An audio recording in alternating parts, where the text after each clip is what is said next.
Okay, so welcome back to the BMW Blog Podcast. This is episode 54, and we are joined by Joe Achilles. Again, I think it's the third time we've had you on, actually, but you're always a great guest, so we like having you on. Thanks, guys. Yeah, I feel really privileged to come back once again, and I look forward to talking most things BMW with you. Yeah, and you've actually had some... the reason we wanted to have you on is you did some pretty cool stuff recently with your M3, and we were just talking about it off camera that you actually drive your M3.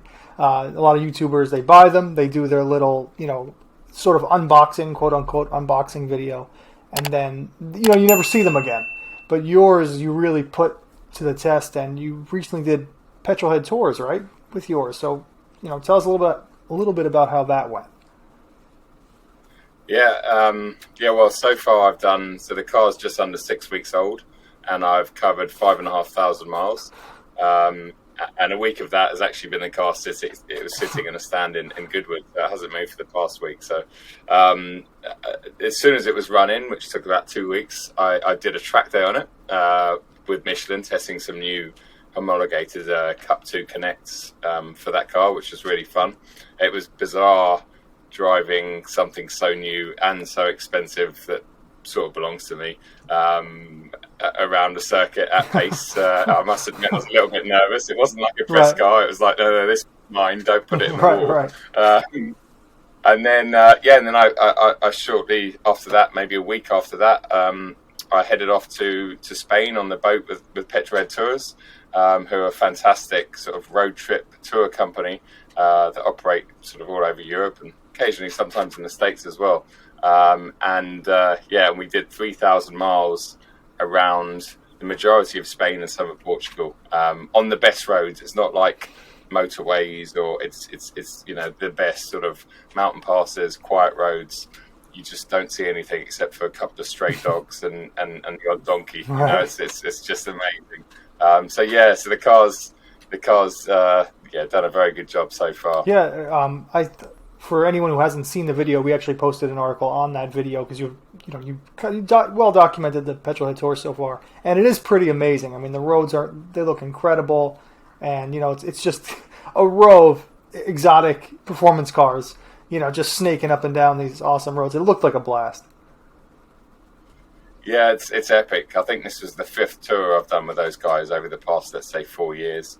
I've done a couple in Spain with them, and that's exactly it. The great thing with those Petrolhead tours is you could be in a tuned Mini, a Golf R, an M3, a Lamborghini, a Ferrari. There's everything, and every day or every other hour you're following something new, and I love that because you're not, it's always different. You see different characteristics of different cars, and people instantly assume that something like, I don't know, the McLaren 600 LT that was on it would be the fastest car there, but actually in reality, we've all driven supercars and they're low and wide and the vision's not great, and actually, although they're much quicker in a straight line or on a circuit, on a trip like that, you're not really at any advantage. So it's an equal playing field for everyone, and you just have such a good time. It's awesome. It's there's just nothing around, so you don't feel too guilty putting your foot down every once in a while. Whereas back here in the UK, and probably similar to a lot of the States, it's very rare you get to use the actual performance of your car properly unless you're out on track, and then that's limited, and it's the same, let's say 15 turns over and over again, and it's not the same as going around an entire country and taking in all the sights. I took my other half on this trip, which was just epic, and she loved the trip, and it's really cool, and I got to really understand and get under the skin of the new G80, which is great. A lot of miles. 3rd set of tyres I'm on now, so that's not bad going. No, not at all. So Joe, let me ask you something. What's people's reaction to the kidney grille now that you've driven the car quite a bit? I would say the majority of people really like it. As we all know, it's a better looking. It makes more sense in real life than it does on pictures. And now more and more people are seeing it. The reaction to my particular spec, the Portimao Blue with the Carlami Orange interior, people have really liked online, which is great because it was a bit of a blind I think the last time I spoke to you guys, I hadn't picked it up, and I hinted that you had a car on your Instagram that was the same spec, but I think it was an M4. And I think it's a very spec dependent thing as well, isn't it? Like I've seen some that really accentuate the grills, and the car doesn't look that great. But on the whole, I reckon people are pretty positive about it. Of course, there are people that are still completely anti the grills, and I get that. I respect everyone's opinion. Some people are just unnecessarily rude about it. But it is, it's an individual choice, I guess, and I really like it. But it's interesting to see that they've not done it with the new 2 Series Coupe. We'll talk about the that Beaver, for sure. off that. So on the whole, I think it's pretty good. I think especially when people are there and they see it, it's only online, and as we all know, with recent stuff online with racism and all sorts, people are very brave when they're online behind their keyboard. Right. When they're actually standing up close to the car, or it's actually quite good. It's keyboard warriors, right? Yeah. Exactly. Yeah, we love them, don't we? Yeah. Yes. So let me ask you another question. What would be one thing that you would change on the car if you could? Oh, good question.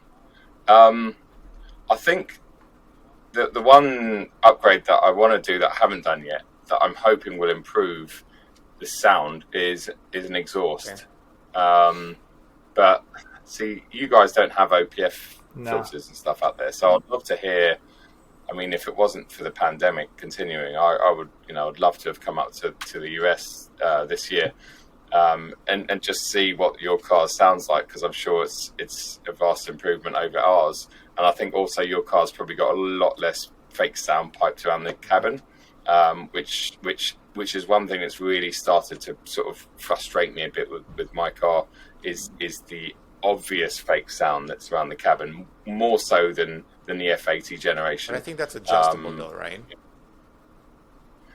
Yeah, it is. But when you turn it down, there's literally nothing. It's almost like an EV.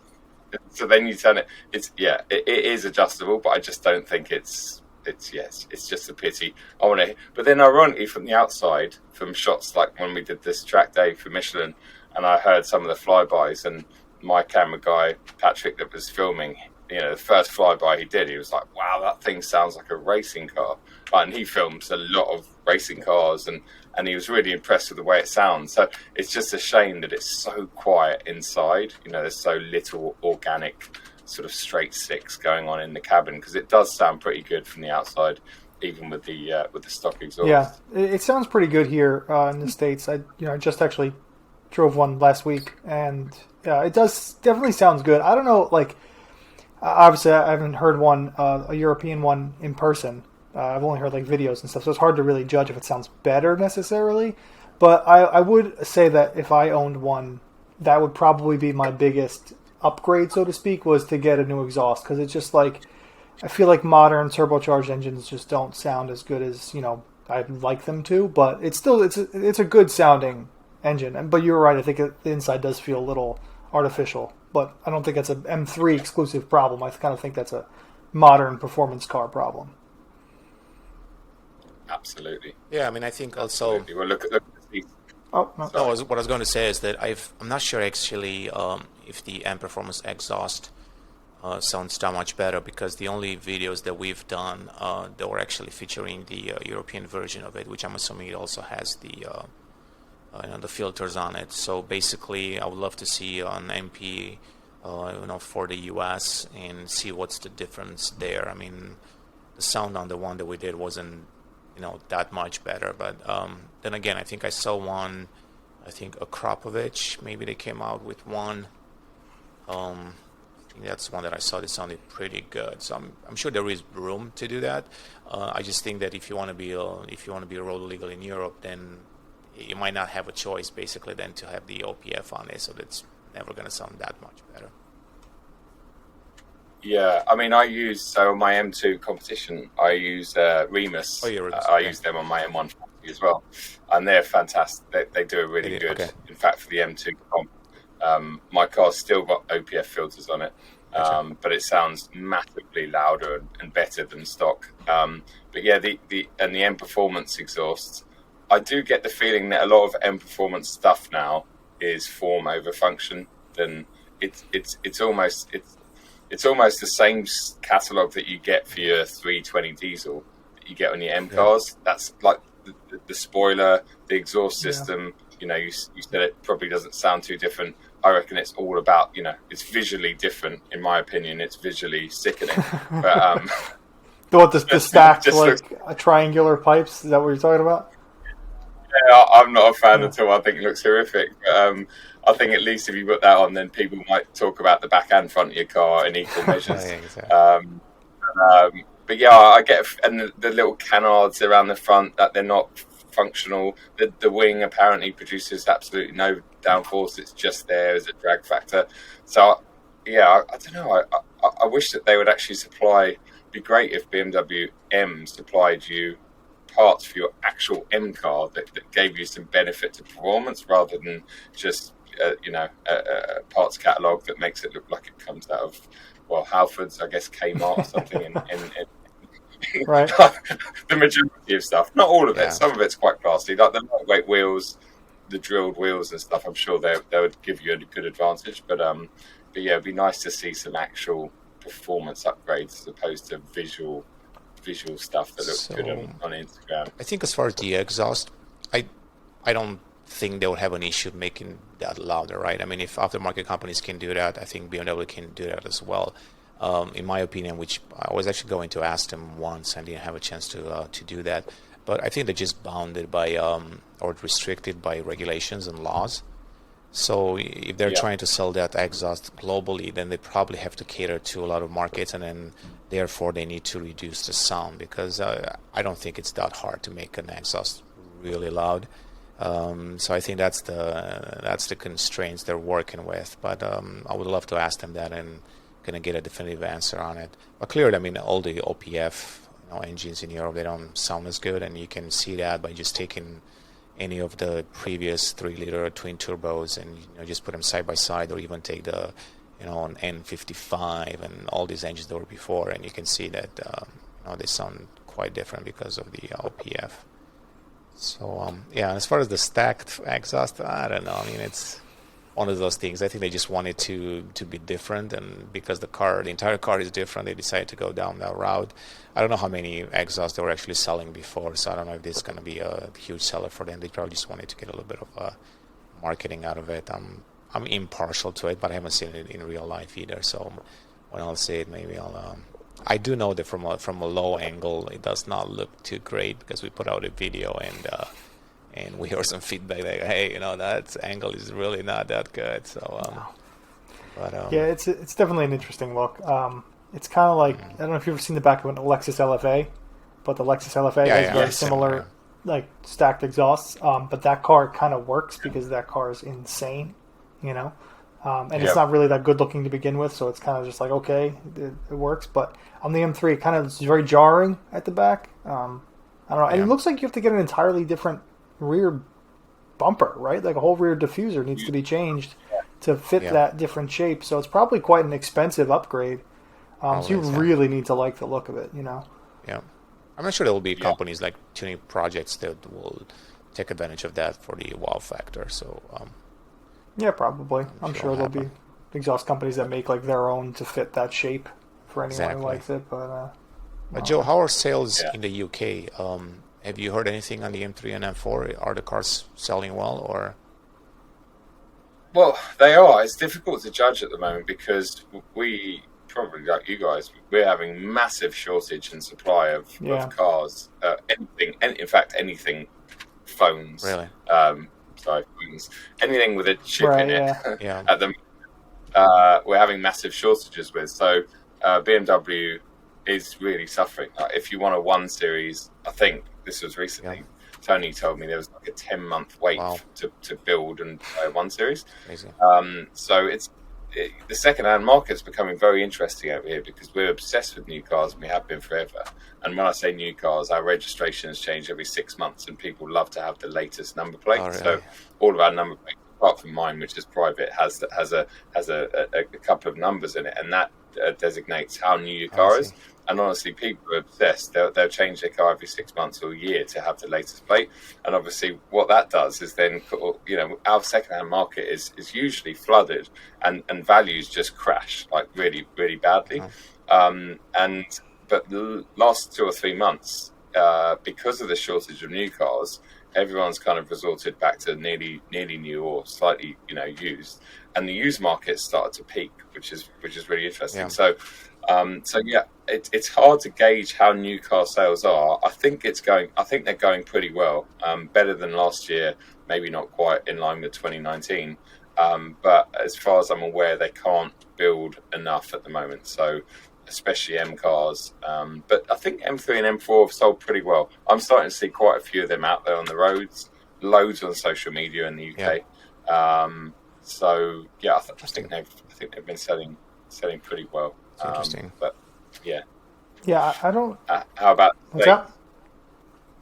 How about in the States? Have they been Yeah, selling I well? mean, I don't know. I don't know if Horatio has better. Yeah, I mean, I've heard on that, but it's all market driven here. So you have different parts of the country that sell better than the others. So you're always going to get more sales out of West Coast and South and maybe northeast New York area. So I heard that they're selling well there. Certain places like Chicago, it's not a huge M market, but they're still selling the units that they have. I just don't know again how many units they have available. So they might just have very few, and then therefore they're selling all of them. I guess the real test will come when it's full production, and then you have a lot of units on the lot, and then see what happens. Because compared to Europe, here very few people actually go to the dealer and custom order the car and wait for it. They just tend to show up at the dealer, pick something off the lot, and just drive off. And usually dealers kind of spec the cars with the most popular options and colors and all of that. So it's a little bit different process here than you do in Europe. I think European customers are willing to wait for the car in order to get exactly what they want on it. And I think that's a great choice. I would do the same thing. If I were to buy an expensive car, I would want to just make it exactly the way I want it. No cutting corners, basically. Right. I mean, I guess it's funny. Yeah. You just explained the exact cultural difference between Americans and Europeans is that we're impatient and lazy. We just want whatever is there on the lot right now. We just go and buy. I think it's more I think we're more into impulsive buying, and instant gratification. I think when it comes to anything and everything, not just cars, we just love that instant gratification. That's why for a long time, malls and all these shopping malls were popular here, and now they're really not, because the online kind of replaced the instant gratification, because now you're kind of getting the same thing through places like Amazon, so on and so forth. So you're still having the same mentality, just moved online. But yeah, I mean, we just love to get it right away. We don't like to wait too long. And I guess if you have the money and you can just go to a lot and pick the car you want and then change it, later on, I guess. Yeah.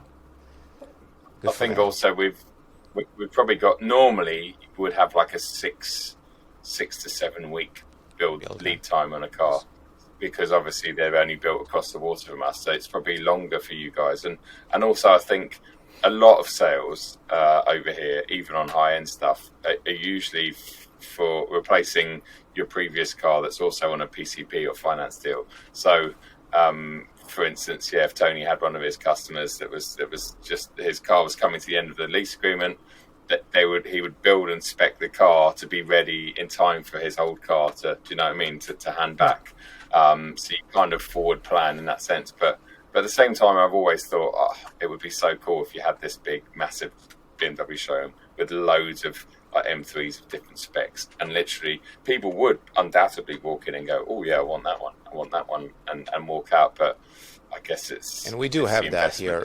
There's some dealers. I think there are over 300 dealers in the U.S., and there are some dealers that they're M certified, so they basically build their own M showroom.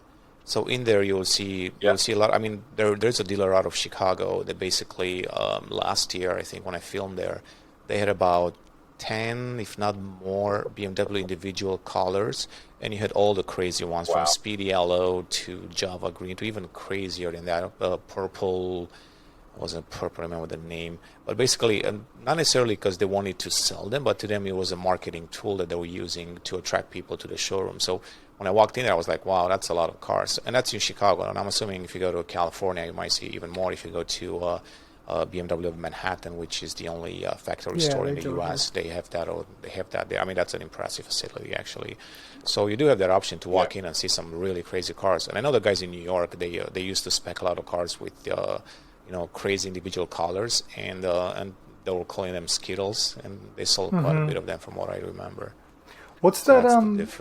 What's the one in California? They always spec like the craziest cars. I remember they had a 3 Series, a 328i sports wagon that was like $100,000 because it had like every single M Performance option. It was painted in like some individual rose gold color. What's that one? Trying to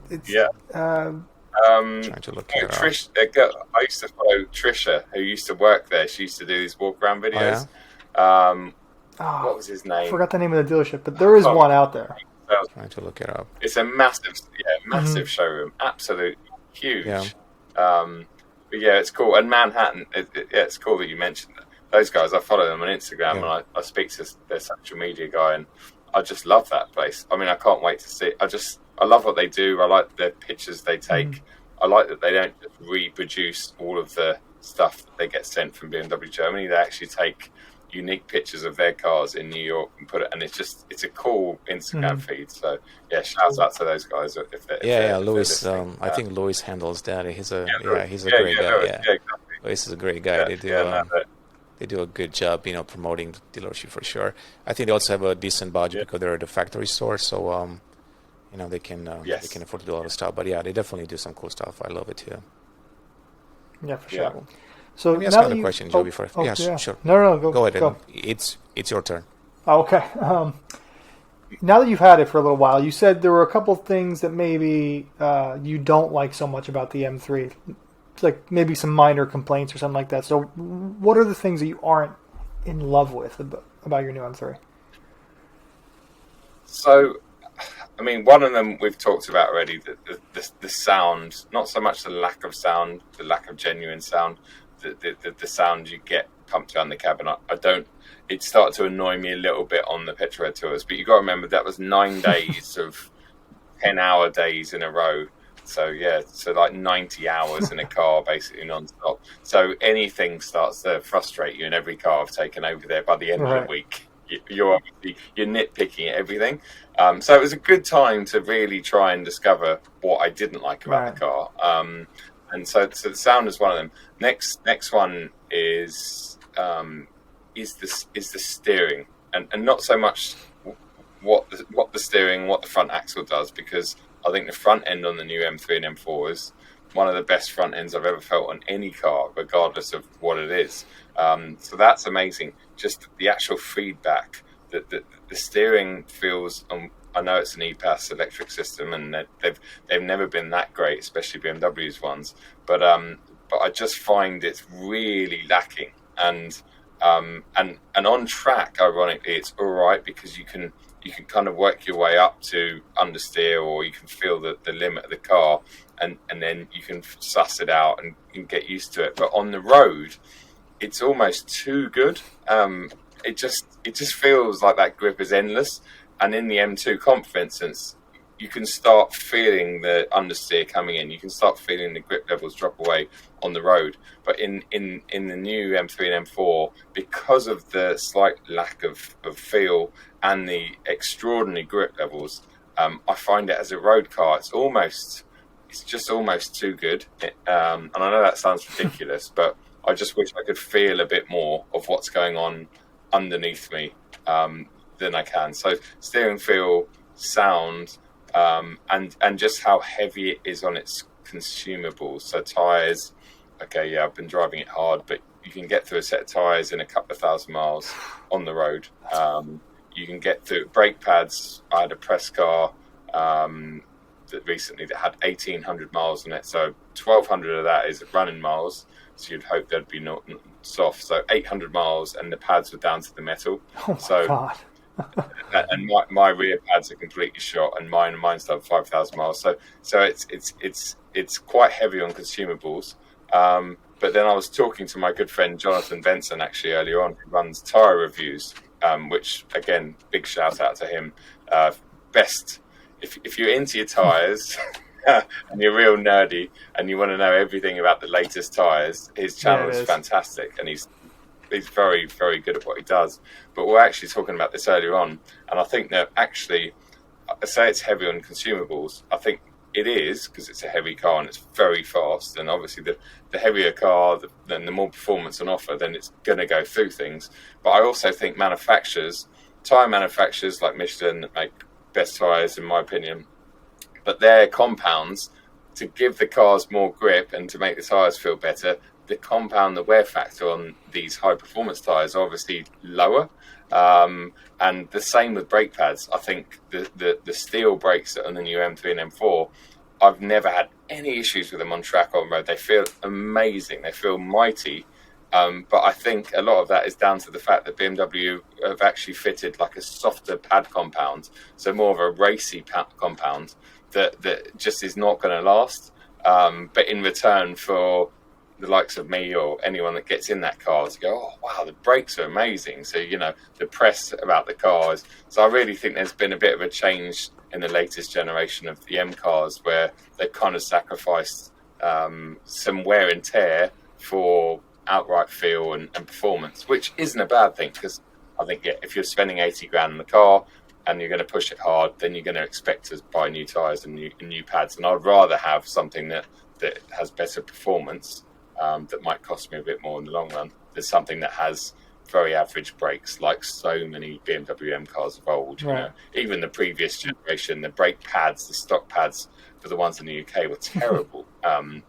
They would glaze over very quickly, or they just wouldn't operate right. They wouldn't have a big operating window, and very inconsistent. Whereas the ones in my M3 are just, they're unreal. They're really, really good. So yeah, it swings and roundabouts. Gotcha. What suspension do you have on the car? So it's totally stock suspension. Okay. But I took it up to. So there's a guy up in, I call it up north, but it's kind of below Manchester. But anything above London is up north for southerners. So a guy that runs a company called Suspension Secrets, and he does set up on fast road cars and racing cars and stuff. So I got him to, it was quite interesting actually, because it was the first, he was really intrigued to get one of them on his jig, because he's done hundreds of F-Series cars, F-Series race cars as well, but he was interested to see what this car was all about, stock and out of the box. And actually it was completely different to a stock F80.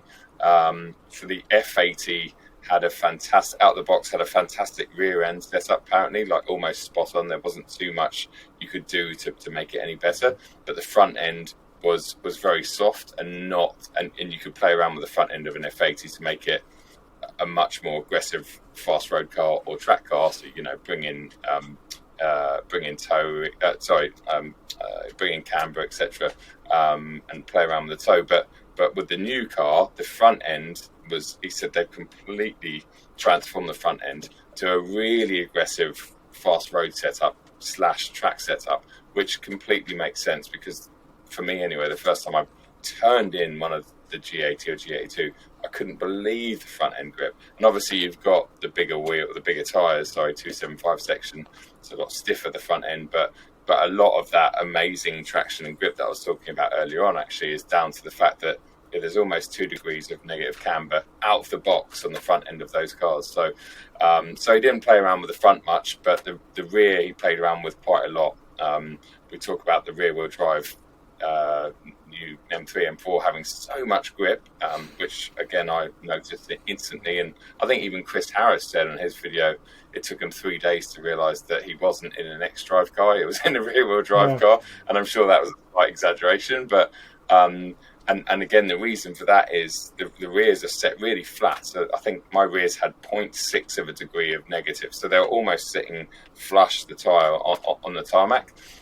So you got amazing straight line acceleration, but what I found is once you took that car out on track, it would quite easily roll off its patch. So as soon as you loaded it up, as opposed to the sort of the wheel being, the tyre being like that, and when you load it up, it would flatten. It was already quite flat. So as soon as you loaded it up, it was coming off its grip, and it was the back end was a little bit skittish.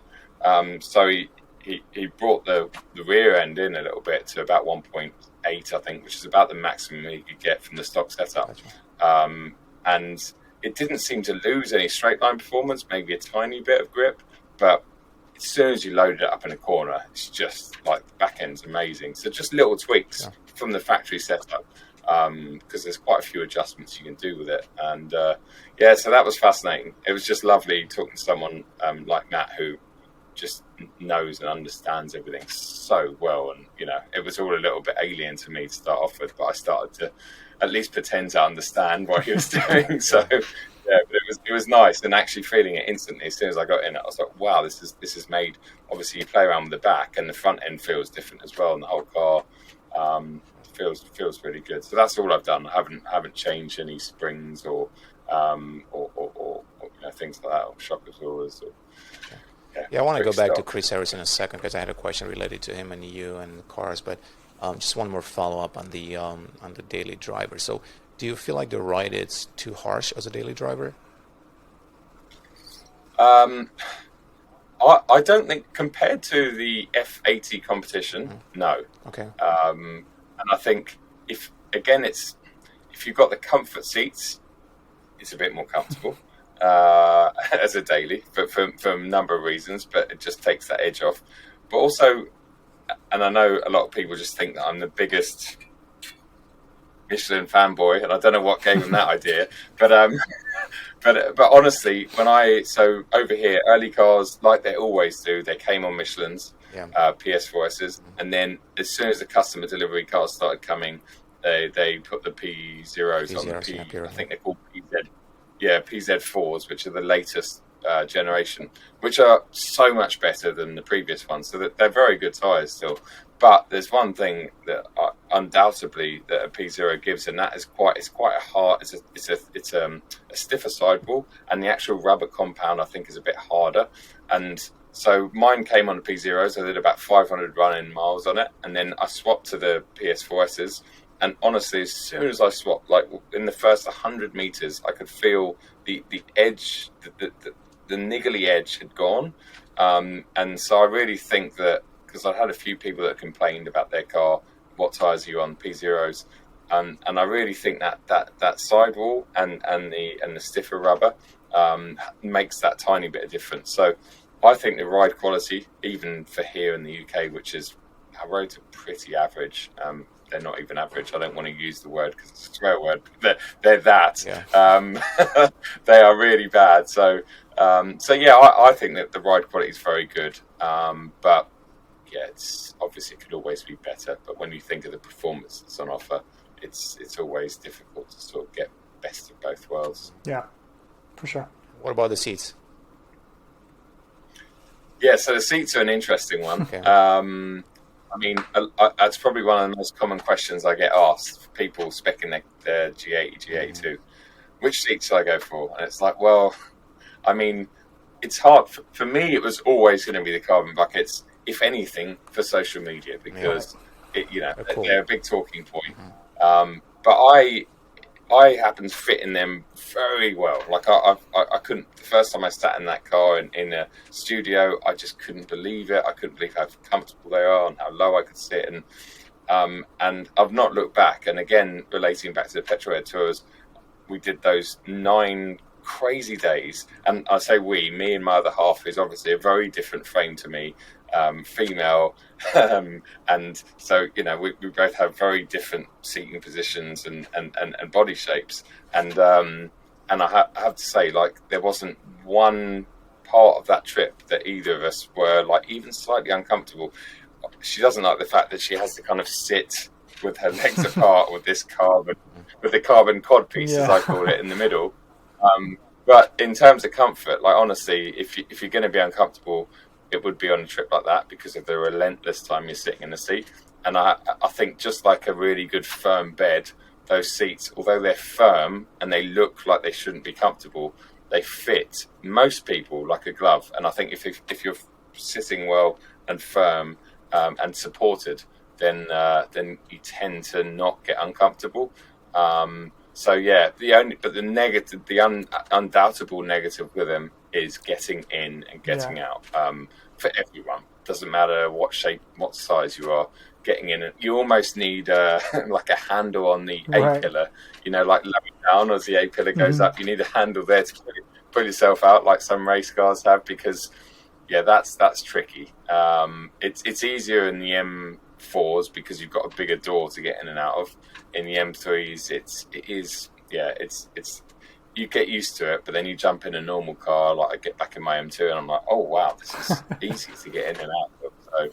So yeah, I don't think there's any right or wrong answer, but I love the carbon buckets, and when you're out on track, they're epic. They're really really good. Yeah, I'm a huge fan myself. I it's funny you say that you fit in them so well, because you're much taller than I am. You always make a joke that you're 6'4", right? In your videos, you always say, yeah. I'm only 5'9". I'm pretty short, so I'm a little guy, but I fit in them perfectly.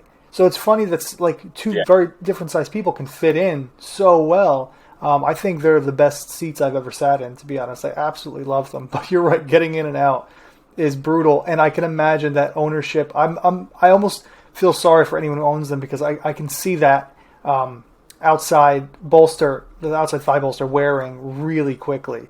Because I mean, there's no way to get in and out without rubbing against it really hard. Like it's just not possible. Yep. So I can imagine there's going to be a lot of repairs on those in the future.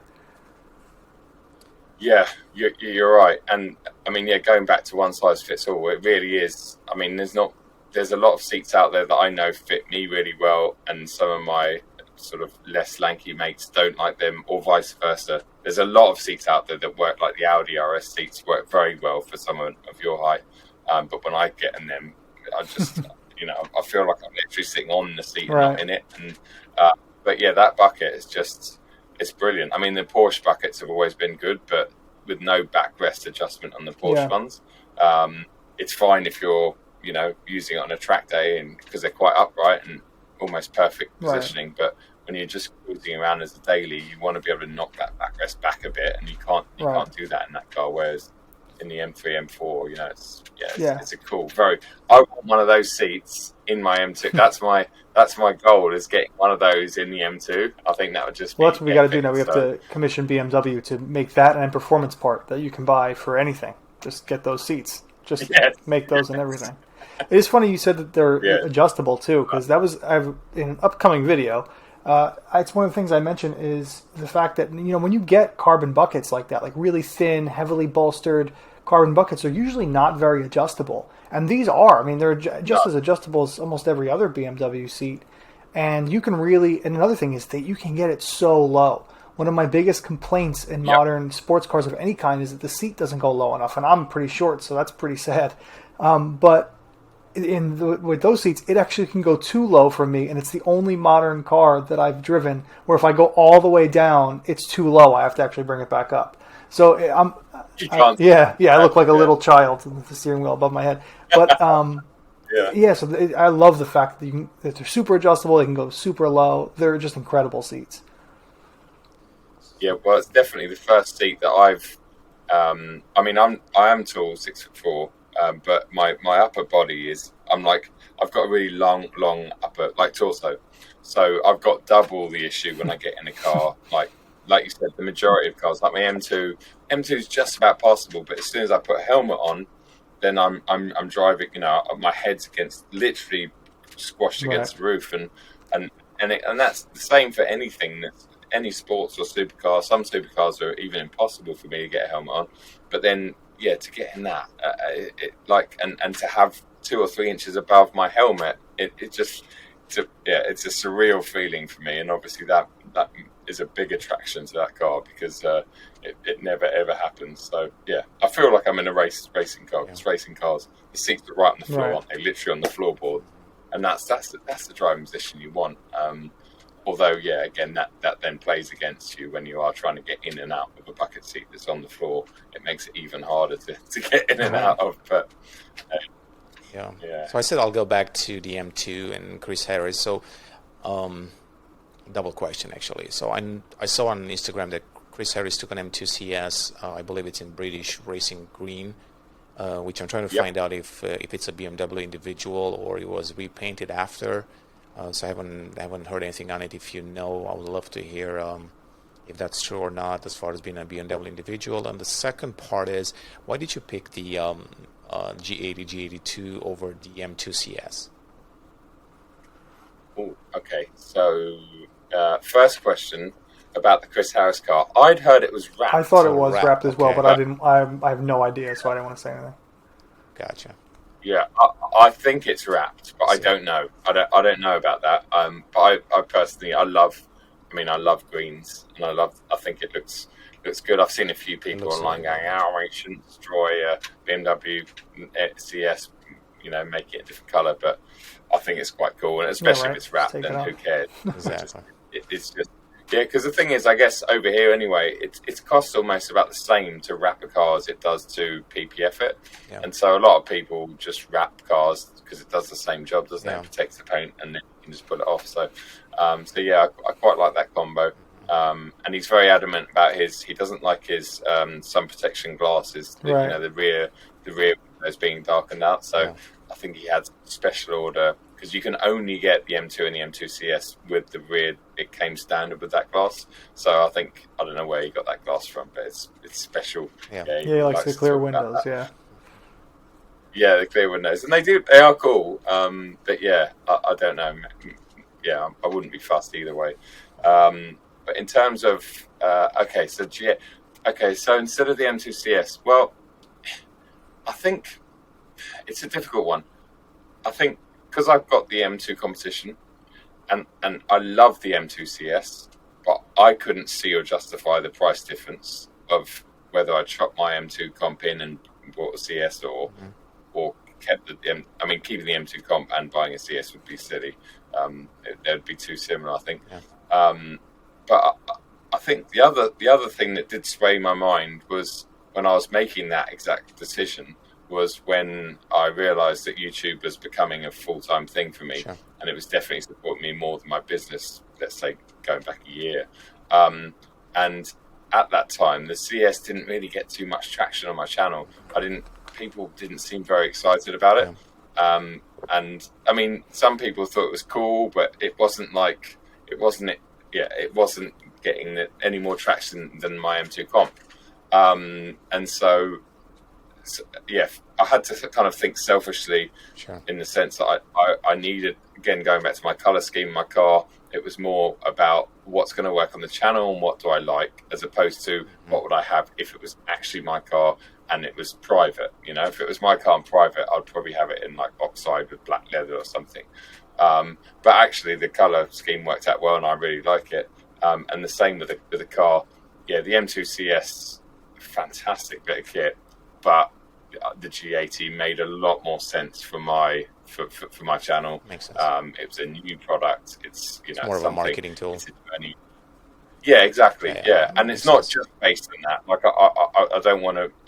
I always like to get things that I organically want for the channel. But at the same time, I've seen so many people, YouTubers, whatever, buy things that are just in their head the brilliant best thing in the world, and you think, God, that was a really bad business decision. And then 3 months later they're selling it because it's done no views and it's just not generating any business for them. So it's kind of it was a bit of both, but it was also the excitement of this new car, the new platform, new grills, new bring it on, so yeah, that's kind of it. I think all these new models have done a great job for social media, for BMW as well, for us too, actually. I think every time we post something on the M3 and 4, the 4 Series has created so much buzz around that, and I would love to see some analytics from the BMW social media team, which I'm pretty sure they were fantastic last year with the launch of those cars. People definitely talked about it quite a bit, so if that was one of the goals, it was definitely achieved. Oh yeah. Yeah. Definitely the most talked about car. Yeah, exactly. No, it definitely is. Let's switch over to Goodwood Festival of Speed, one of the probably first, or one of, actually I'm not sure if the first or one of the first ones that actually came back to life after COVID, and I think we did a video together for the first time, which was kind of cool. Actually, it's got quite a bit of traction, I noticed that the other day for a channel that's smaller than yours. I think we've got really good engagement on it. So I think we should do more of that. But just leeching off of yours right now. Exactly, we're trying to gain some popularity on your back, Joe. But no, no. It was a good one actually. I've noticed some of the people doing those, and I think I think they're fun because you bring two different perspectives. And I think it's fun for both. And but yeah, so what do you think about the new 2 Series? Yeah, so firstly, the Goodwood Festival of Speed. Anyone that's listening, honestly, it's okay. This year it was a bit reduced because of obvious reasons, but if you're thinking about doing the ultimate sort of coming to the ultimate motoring event, then try, if you're coming from the States or wherever you're coming from, try and budget yourself 1 year to go to the Festival of Speed, because it's just brilliant. You're there's everything there, drift cars, Formula One cars, road cars, and then there's all the drivers from all generations, and you're walking along. 1 minute you've got like Jenson Button walking past you, then Emerson Fittipaldi's in front of you, and honestly, you're literally physically bumping into these people, and it's a really surreal experience. And I've been going for many years now, and I still go back and I still feel the same sort of buzz. So it's a brilliant event. So that's definitely worth attending. And then the other bonus is you get to see. Normally manufacturers will launch a few cars there. And BMW, showed us the new 2 Series, the G2 Series Coupe. I keep forgetting to say because obviously they've got the 2 Series. We're all trying to forget that one though. Yeah. Let's see. And I have to say, it's obviously once again the talking point was the back end of the car, not the front end of the car. Leading up to that, which I think is so funny. It's like a BMW doing it. Are they sick of everyone talking about the front end? So they're like, let's just make it look a bit weird. But actually, in person, again, just like with the M3 M4, it starts to make more sense. It is it's radically different to the outgoing 2 Series Coupe. And I really like it. I think they've done a good job with the majority of it. Even the back end, it's not to my exact taste at all, but it's not offensive. It kind of, I love the side profile of the car. I think it just looks epic, but it's so big. I mean, it's like, oh really? It's a little, I think it's 10 centimeters longer than because it's on the 3 and 4 Series platform, and I think the wheelbase is a bit shorter. And the overhangs are a bit shorter, but fundamentally it's the same width, about the same sort of height. And when you look at the weight, I think it's just over 1,700 kilos. So it weighs as much as a 3 or 4 Series. And when you get inside, it's essentially a 3 or 4 Series. It's which isn't a bad thing. But with a few little details like the door cards are very different, which is quite funky, with some lighting elements and stuff in them. But it's a cool car. I'm looking forward to driving it. It's very fast. The M240i X-Drive sounds like it's very quick. Again, they had one going up the hill, and it was very quiet. Like you couldn't hear it. In fact, there was an electric car. I was with my mates on one of the evenings, and we were sitting out on this like lawn bit. One of the many lawns that you can kind of sit on and watch the cars go up the hill, and we were waiting for the M240i, and I think we sort of put our heads down to drink a sip of the champagne that we had, and we looked up and we could see it on the big screen, and it had actually gone past us, and it was already up the hill, and we're sitting like 20 meters away, and it had gone past flat out without us hearing it. So obviously that's a Euro spec car, so hopefully the ones you get will be a bit louder. But once again, as Horatio sort of mentioned earlier on, it's not the manufacturer that people talk about, complain about cars getting quieter and quieter, but we can't point the fingers at manufacturers. We have to point the fingers at the regulations and the strict rules that they have to deal with. And I think every 6 months they seem to get tougher and tougher. But it was actually quieter than an electric car that went up after it, because that was emitting some crazy like sounds as it was going up. So. So I think what people don't realize, Joe, is that different automakers, based on the volume of their yearly sales, they have different rules to abide. So basically, that's why large automakers have to have the fleet, to be more fuel efficient, have to have the sound be a little less aggressive. So I think it's all based on volume. That's why some sports car companies can still, produce that sound. They don't have to follow the full rules. It's like why a Lamborghini will still shatter your eardrums because they don't have the same sales volume, so they might not have to meet certain regulations. I don't think that's well explained a lot of times because I've never looked into the regulations for each market or each country, and I'm sure they're quite different. But to say that BMW, Mercedes, or Audi, they can't make good sounding cars, it's just not true. I mean, it's not rocket science, right? I mean, they've done it before, so they can definitely do it. But I agree. I mean, we are fortunate that we still get them in the U.S. So I think that's great for us. I don't know for how long that's going to change, but eventually we'll change all going to electric. So. Yeah. So we should just appreciate whatever they sound like while they last. Yep. Yes. Yeah. Interesting points on the 2 Series. I think you're absolutely right. So I can give you my opinion, even though you never asked me. But I will. It is a. What's your opinion? Yeah. It is bigger. I haven't seen a car in real life, which hopefully I will soon. I think it's about 3 inches longer, a little bit wider. So not huge, but definitely longer. I think that comes from what I heard. Again, internal studies, the BMW has done. The customers want a little bit bigger sports cars. I guess the entire automotive world wants that. So I guess that's the reason why they want a little bit larger. And as far as the equipment, what I'm trying to find out, I've been trying to find this out for the last week or so. What's the U.S. weight? Because we have a different way that we measure cars here, right? Am I right, Nico? Slightly, yeah. Yeah, it changes. Yeah, so I think the European. Yeah, the European. I think it takes the driver, half a tank. Full of gas, and also they use some of the most popular options the customers pick for the cars, and that's what they use to weigh the car. Right. It's like an average of their most popular options. They add that weight, and I think it's 75 kilos to account for a driver and some luggage, right? Yeah. So that's why the U.S. numbers are a little bit lower always, but I've also looked into the options. So what I noticed is that the previous 2 Series did not have things like surround cameras, did not have head-up display, and a few other standard features that are now part of the 2 Series. I don't know how much weight those add, but I guess if you look at that, they'll probably add some weight to the car, and therefore it is a little bit heavier. So I think it's a combination of standard features, bigger car, and all of that. It makes it a little bit heavier. I'm pretty sure the M2 will try to save some weight, and we can talk about that next.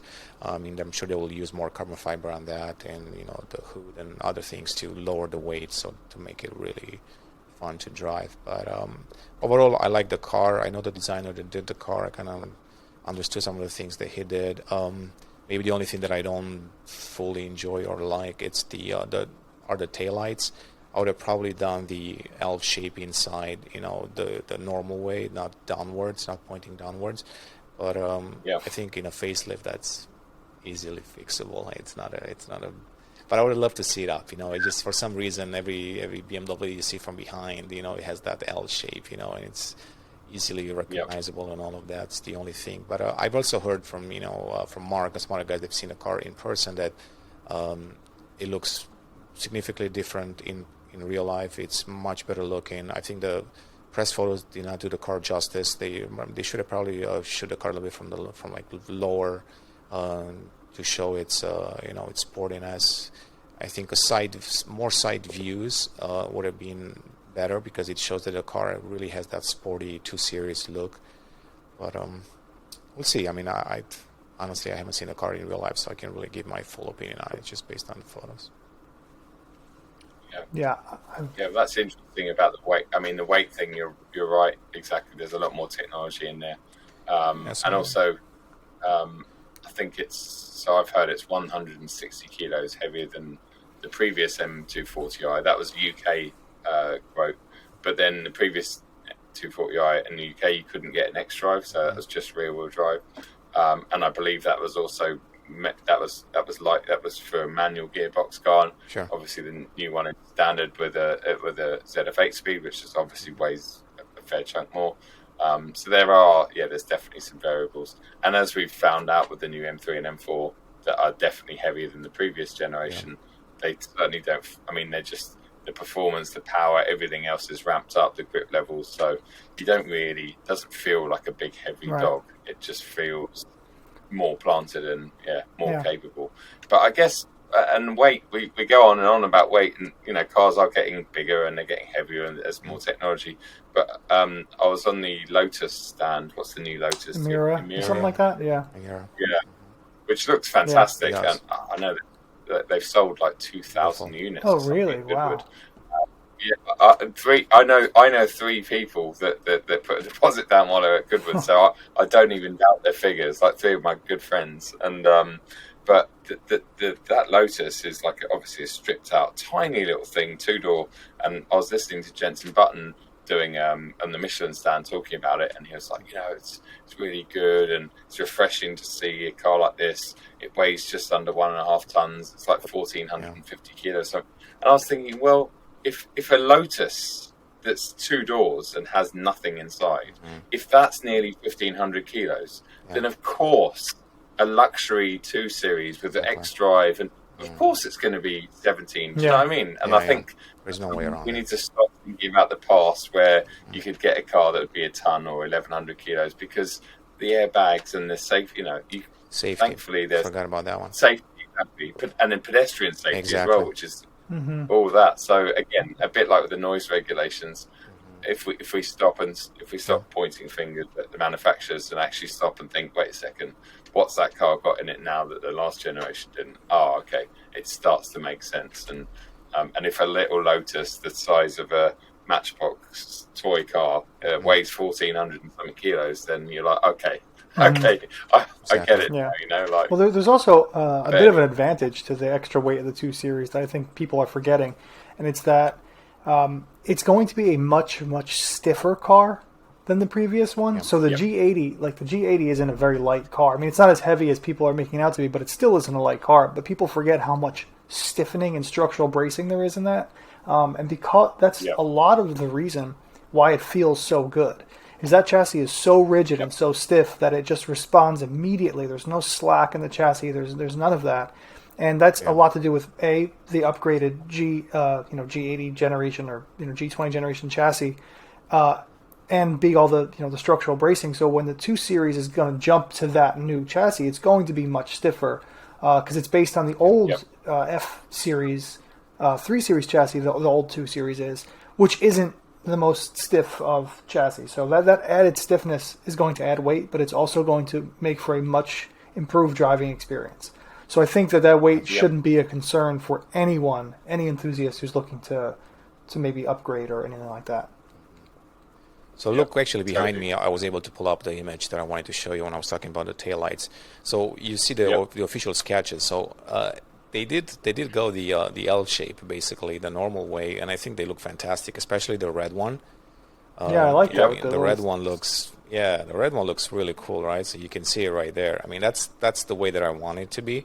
So that kind of leads me to to this thought that maybe that's what the designers really wanted, and somebody said, well, let's try to make a little bit different, and then it went downwards. But I guess this is the original vision of the car. Of course, it just sketches, and it often changes quite a bit to the production car, and always the sketches, from what I was told, they represent the most aggressive body style that they can do on the car before they kind of tone it down for production reasons. But even if you look at this, I mean, we can clearly see in both the images, you can see the taillights with the L shape pointing upwards, which is, I mean, especially the red one, I love it a lot. And then again, I love the sketches because it also gives you an idea of the upcoming M2, and maybe we can end with that.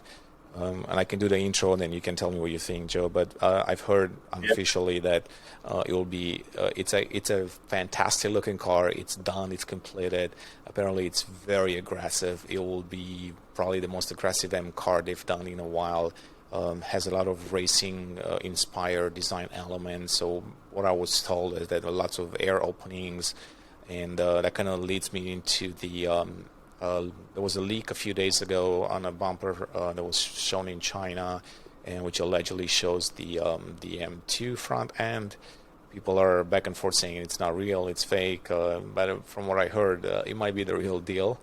Not sure exactly how we ended up there, what's the reason behind it, but there were some leaks out of China with the G80, G82 also. The front bumper leaked first, people didn't believe it, and there was another leak on the 2 Series actually leaked even probably 2 years ago, and people didn't fully believe it, even though the car was fully unveiled. I mean, that was probably the biggest leak I've seen, where the car is fully unveiled 2 years before its market introduction. Yeah, and that was right, because remember the headlights were a big controversial thing. Everyone was like, they're not going to put those headlights on there, and lo and behold. Exactly, and that's exactly what it was. That was the car, basically. If you look at the front end, that was exactly the car.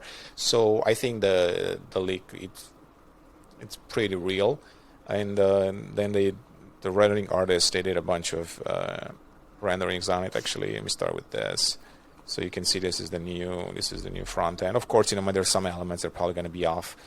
They're always not identical, but kind of gives you an idea of that bumper that I was talking about. Let me go this way. So lots of air openings, apparently, racing style. Kind of gives me the impression of a GT3 BMW. So that's kind of what I heard. Aside from that, I heard it's really a really fun car to drive. I don't know if that's just hype, being created before, but I've heard it's fantastic drive, and it might be just the last M2 that we get to see it with a combustion engine, right? So, right. But that's kind of what I'm at, and this is a rendering that came out before the this guy on Instagram, Magnus.concept. He does some fantastic renders as well, and also the BMW 43 guy as well. But this is the one that Magnus did, and this was before the leak came out. And I actually wouldn't mind a car to look like this, the M2. That one. This would be. That is funky, isn't it? Pretty cool, honestly. I love the intake at the bottom. It'll be super cool. But regardless, so tell me, what do you think about the new M2 based on the 2 Series? Do you think it has the potential to be even better looking than the M240i? Yeah, well, I think I talked to Mark about that Schmark 150 when we were looking at the car, and we were imagining it with the bigger hips and the quad pipes and the more aggressive front end, and I think it's going to be epic. I think when the first generation M2 came out in 2016, that had such an impact, didn't it? And although it wasn't massively different to say the M4 of the time, it just had really cool dimensions, like the big hips, and just it had a real aggression about it, which made people want to buy it. And I think that the new one is gonna continue that. And I like both those renders. Obviously, the second one would be the choice, but I think, as you say, it's going to undoubtedly be more like the first one, which again I don't object to, and I think it will be very open like that one. Because I actually had the bumper off my one recently to put some mesh behind it, and when you pull the bumper off the new, the G80, which is essentially going to be the same, isn't it? Same engine, same cooling, the same. It needs that. It needs the grills that we all talk about, because there's just so much going on there that requires a lot of air to go in. So I think it's going to be very open to compensate for the lack of the big grill. But I think, is it going to be as pretty as the old one? Here's the M2 CS. I just pulled it up. As the M2 CS or the M2 Comp. Yeah. I don't think it is initially, but I think, like with everything, in 6 months' time, my M2 is going to look quite old. I don't think they're going to date massively quickly. I don't think they're going to look old-fashioned, but they are going to look old compared to the new generation. I'm intrigued to hear, in the UK anyway, I was told that we're only going to get auto in the new M2, but then, what's that? Yeah, it's sad, yeah. But then I was told by one of the product managers on the Goodwood stand that that's not true. So now I'm really confused, because I've been told from day one that we're only getting auto, which was the biggest disappointment for me. And I know they won't sell many manuals over here, but I think retaining a manual M car is really important. Regardless of how many they sell, it's a very good, something to shout about. Yeah, I think they'll do it, honestly, because being probably the last of its kind, I don't see BMW taking out the manual. That's kind of their last chance to use that manual to show that they're still a sporty brand. So from a marketing perspective, if I was a marketing guy at M, I'll be like, yeah, for sure, let's put that M in. Doesn't matter how much it costs. Let's bring it to as many people as possible, because if you look down the road 10, 20 years, that will be a collector's item for sure. We'll probably never see manuals. So who knows? Who knows what happens in this world? But for a long time, we're not going to see manuals. So that will make sense for them to do that. And I hope they do it. I mean, it can't be that huge of an investment to just carry it over from the M3 and M4. Exactly. Especially because it's probably going to be a similar state of tune to the standard M3. So the transmission probably won't need to be changed or modified at all. No. So it's probably simple. But we don't get the M3 or M4 in manual either over here. Exactly. Which I kind of do, to be honest. I kind of understand, because I think the uptake was like 2%. I think. Yeah, very low. And most of that uptake was in the early days of the F80, F82. Towards the end, they just weren't selling any manuals.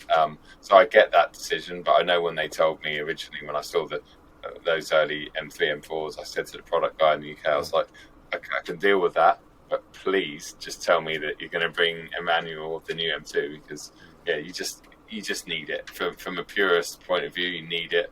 I think everyone loves the manual, and it's exciting. I hope the new I'm hoping the new M2 feels a bit lighter on its feet. I hope they've managed to find some steering feel from the G80. I hope they've managed to. I don't know how they will, but just find something, a bit of a nice. Yeah, I haven't heard anything about the driving. I mean, I've heard it's going to be spectacular, but I haven't really got into the details of suspension and steering feel and all of that. But I was told that it will be a better drive. There is no way it won't, and then it will be exciting. So we'll see what that means next year, and there's still a way to go. I just hope that they whoever is responsible for the M2 CS specifically, like whoever the team that did that car they need to do every single M car forever from now on. Like that, the M2 CS just.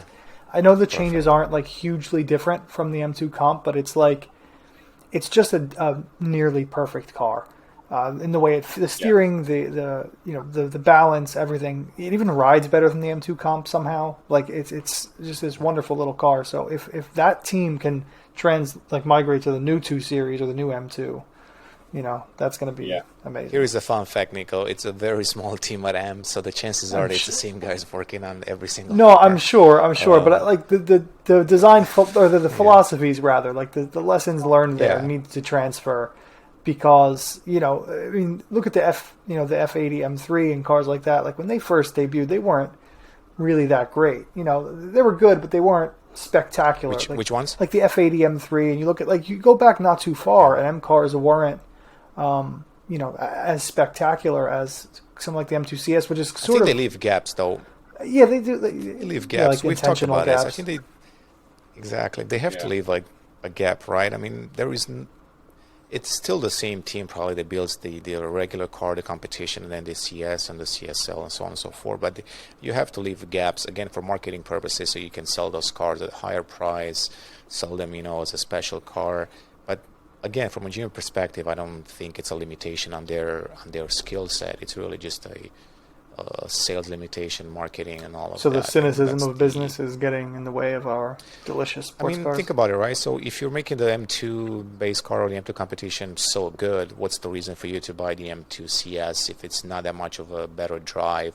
Of course, you're getting some special colors, but it's not enough. So I think they need to leave enough room in between cars to say, yeah, this is a much better car. And my hope is really with the M2, with the new one, it's not necessarily just the M2 CS, but I'm really hoping they're going to make an M2 CSL. I think that's the one that I really want to see. They've been talking about it for years, and I've heard rumors about that, but they've never really got to it. And that would have been a cool one. I do know that they got to, and that's a fun fact that I don't know if I should say it or not, but I think they did an M2 with an electric drivetrain once to kind of play around to see what it can do. Really? But that was a while back. Yeah, that'd be fun. off the record. Off the record that we're going to Off post the record. to a podcast. Yeah, I don't know. I don't know a lot of details about that, but that was a fun fact. So I guess it makes sense. M is playing with electrification, so I'm assuming it's not the only car. I think even Alpina said that they had a bunch of cars they were testing with electric and all of that. So it's nothing really new. Yeah. I mean, that's all they do, research and development. But about the M2, I mean, I was looking at this photo right now. I think they're going to go finally back to two-piece kit and grille. You can see the M2 CS had the connected one. In the middle. And based on the bumper that I saw here, I think they're going with a two-piece again. So I don't know. We'll see what that's going to look like. But one thing that I noticed, actually, and you guys can tell me if I'm correct or not, it feels like they're differentiating the M2 quite a bit from the 2 Series. So the previous generation was kind of like based on it quite a bit, but now it seems like it's like the M3 and M4 from the regular 3 Series. They're kind of changing things around quite a bit for the M car to stand out even more than the M240i. Maybe because the M240i is already really good looking. And I don't know, Joe, you tell me, but I saw the photos and the car looked like almost like M2 ready, basically. You're looking at the new M240i and you're saying, well, it's close to the previous M2 as far as the design. So I think in order to... They probably made the M240i so good looking because it's selling really well. So they want to sell that car with an even more like aggressive body style. But that leads me to the conclusion that they probably want to do the M2 different than the M240i as far as design. Yeah, exactly that. I think like you said, the new 2 is an impressive looking bit of kit. I think it definitely looks more aggressive and more purposeful than the 4 Series even. The 4 Series, it's got those really long rear 3/4 panels, and it kind of makes it look elegant and maybe sexy or whatever. Mustang, some people say, but it's hard. Even the M4, I think, lacks that aggression from the side because of its really long rear 3/4. Whereas the 2 it just instantly looks more aggressive because it's a bit shorter, a bit punchier. And as you say, in fact, in that purple, I don't know if it's I don't know what color that was. Thunder Night. On the stand. Thunder Night. Ooh, that's cool. It's a cool color, but to me, it didn't do the angles and the creases and anything in the car any favors, especially with a black background. You couldn't really see its sort of rear arches. You couldn't really. It all kind of blended in quite. I see what you mean. Yeah. Subtly. Whereas there was that Brooklyn Grey one as well, and that although the Brooklyn Grey doesn't really show off creases and arches and stuff, out in the sunlight it definitely looked a bit more aggressive. You could see the rear arches. So I'd like to see one. There was a frozen Portimao i4 on the stand, and I think if that 2 Series was in that colour, it would have looked more aggressive because you would have seen the rear arches sticking out a bit further. So it'd be interesting. But I think the M2 definitely is going to have bigger arse on it, and I'm looking forward to it. I really am, and it'd be interesting to see how they price it. I'm guessing it'll be around 65 grand or something here in the UK. Oh, is it really? I think so, yeah. Well, the M240i is going to be 45. The M4 is 75 grand. So maybe, I wouldn't be surprised because I think when the M2 was launched in 2016, it was only a small bit cheaper than the M4. So, it wouldn't surprise me. Interesting. Charge whatever. You're gonna trade your comp in, your M2 comp in when anyone comes out? Well, I think if the minute they confirm that there's a manual, then maybe. But until then, I don't know though. I'm sure it's going to be great, but I'm sure it's going to be very similar to the M3 and M4. And I love what my M2 comp gives me. It's a real different experience. It feels so. When I jump in that now, it feels generations older than the M3, and it is a generation older, but it really feels properly old school. And I love the fact that it's LED backlit, but they're kind of analog dials, and the interior is feels so dated now. But again, I don't care because everything I want is there and everything works, and I just I love that. So I think if I can afford to keep that going forward, then I think I will, because it is. Should. It's pretty raw, and it feels massively old school. But yeah, they only stopped making them 6 months ago, a year ago or something, which is crazy. But yeah, it's cool. I think they stopped in the actually in Europe, in the US. They still built them until recently, actually. Okay, yeah, because I saw you've had like M2 CS deliveries very recently, haven't you? Some people have been getting theirs and stuff. Yeah. So we're getting them late. So it stopped in Europe because of the emission regulations on that engine. What is it? Slipping on the S55. Mm-hmm. Yeah. Yeah, so the S55 was supposed to be phased out in Europe, I think, last year because of the emission regulations, so they didn't want to certify it again. But the US did not have that, so that's why the deliveries on the M2 CS started in Europe first and other parts of the world, and then the last units are coming to the US. So that's why you're seeing more units now in the US. But I don't remember when the M2 competition production stopped for the US, but it was absolutely later than the European one, and that's the reason why. Okay. Yeah. A lot of details, but yeah. So what's next for you, Joe? Good question. I don't. Strangely, I don't. I've been so looking forward to Petrolhead Tours and then Goodwood Festival of Speed, and then suddenly it's all finished, and I'm kind of like, I haven't really got too many things booked in. There's a lot of cars that I'm excited about driving, like the new M3 and M4 X-Drive that are coming to the UK in the next couple of months. Obviously, the new 2 Series, 6 months away. The new Audi RS3 I'm quite excited about, which again is coming towards the end of the year. Hopefully get my hands on the new GT3 as well soon. But yeah, nothing crazy over the next sort of 2 months. Might actually take some time off and have like a real holiday as opposed to a driving holiday, if we can, if we're allowed to. But yeah, just keep my head down, keep pumping out some content on hopefully both of my cars, and I'm sure other bits will fall into place. But for the first time in a while, I've not actually got my diary for the next 6 weeks.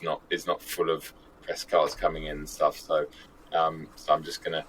What I want to do is I've been dying to get out to Germany, and hopefully in the next couple of weeks we'll be able to do that, and just base myself at the Nürburgring for a month or so. I've been offered lots of very cool, mostly BMW products in and around the ring that I would, so I'll just spend a month out there and just literally like, nice. I'll have that for a day, I'll have that for a day. And cars like the brilliant, I don't know if you're familiar with it, but the Apex at Nürburgring, they've got that F80 Schirmer M3 taxi.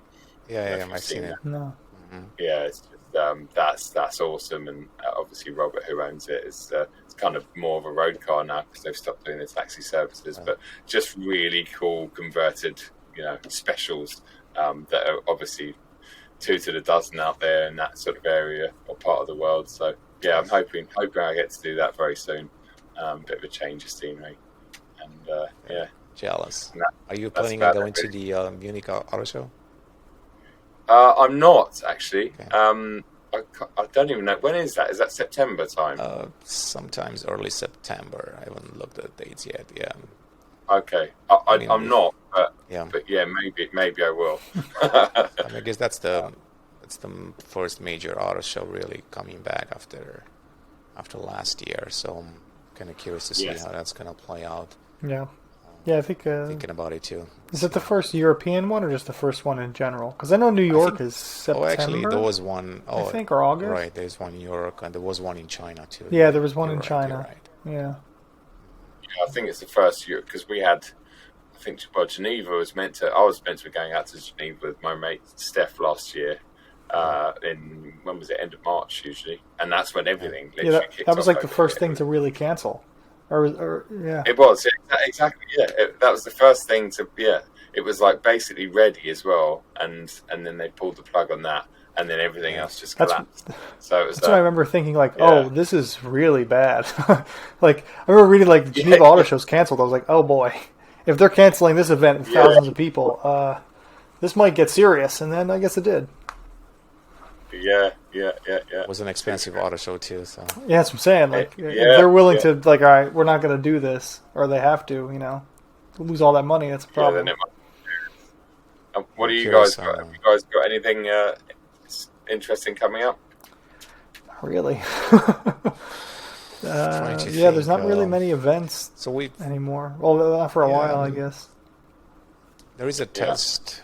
We have this annual test fest in the U.S.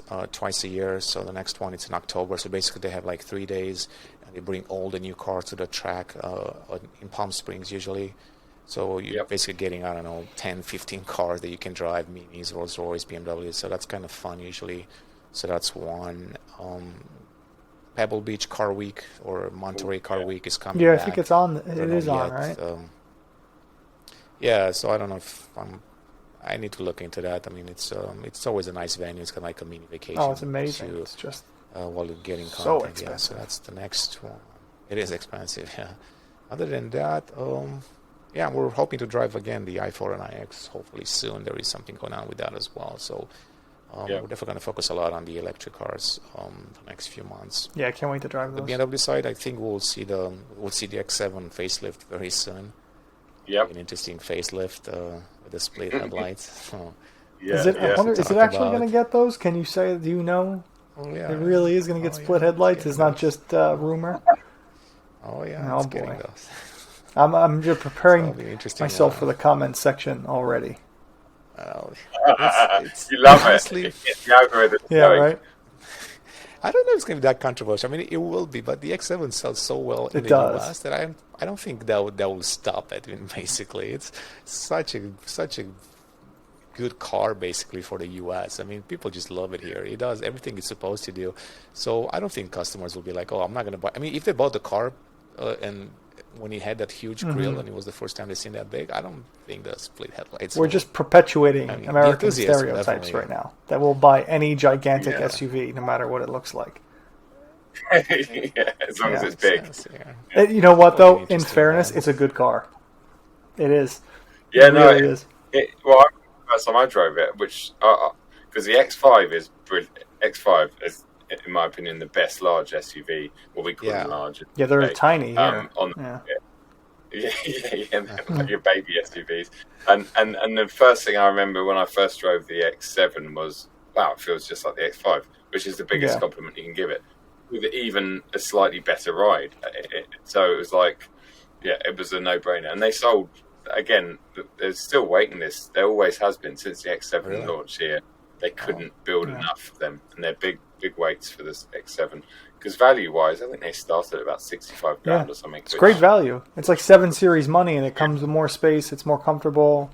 You know, it's awesome. Yeah, I was never able to find any fault to the X7, honestly. I mean, people ask me all the time, should I get a Mercedes? Should I get the X7? Should I get a Q7 or the Q8? Whatever. I'm like, they don't do the same thing. It's what you like, you know. Yeah.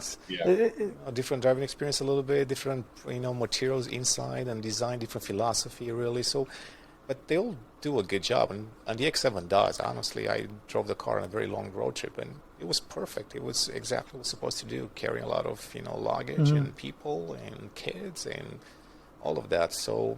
And it was the M50i too, so it was fun to drive actually. It was pretty punchy. And its third row is amazing. You have like your own sunroof in the third row. You have USB-C ports. You have your own climate zone. Like if someone has a small family, as much as I rag on the X7 for being a huge unnecessary SUV, for someone who does have a family, it really is pretty amazing. It's just ugly. Sorry, X7 fans. Yeah. It's just weird looking. I'm not a minivan type of guy, so if I were to pick one, I would definitely go with the X7. I'll try to work harder to get. Admittedly, the X7 is like triple the price of any minivan, but so they're not really cross-shopped. But they're. But it is a really good car, so we'll see what happens with that. I don't know why we got sidetracked on X7 design. I don't want to keep it too long. Yeah. Looking at the time right now, it's been talked for like almost an hour and a half. I don't keep it too long. Sorry, Joe. No. It's getting late there.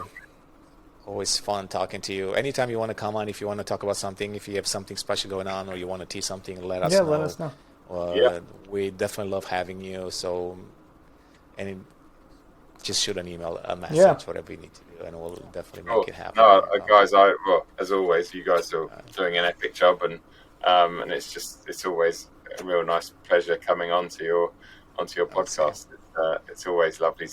Well, it just feels like talking to a couple of friends about subjects that we like talking about. Exactly. Yeah, right.